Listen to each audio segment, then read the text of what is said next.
సర్పంచులకు మరిన్ని అధికారాలు ఇచ్చేందుకు ఎలాంటి అభ్యంతరం లేదని పంచాయతీరాజ్ మంత్రి లోకేష్ అన్నారు. గ్రామాల్లో మౌలిక సదుపాయాల కల్పనకు ప్రభుత్వం కృషి చేస్తోందని తెలిపారు. కర్నూలు జిల్లా పరిషత్ కార్యాలయంలో మంత్రి లోకేష్ను జెడ్పీటీసీలు, ఎంపీటీసీలు, సర్పంచులు సత్కరించారు.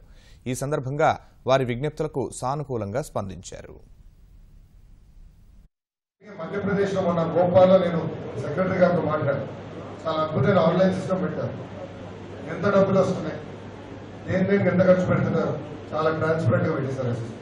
ఆ సిస్టమ్ కూడా మీకు అమలు చేస్తాం.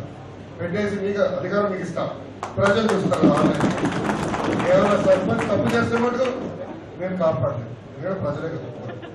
అవునా కదా? ప్రతిపక్ష పార్టీ సర్పంచ్ ట్యూబ్లైట్గా 5,000 ఖర్చు పెడుతున్నారు. ఒక ట్యూబ్లైట్ అవి కూడా నా దృష్టికి వచ్చినాయి. ఇది కరెక్ట్ కాదు, ఇది సరికాదు. ప్రజాప్రతినిధులు మనం వాళ్ళకి రాకరాకు వచ్చే డబ్బులు మనం దుర్వినియోగం చేయకూడదు.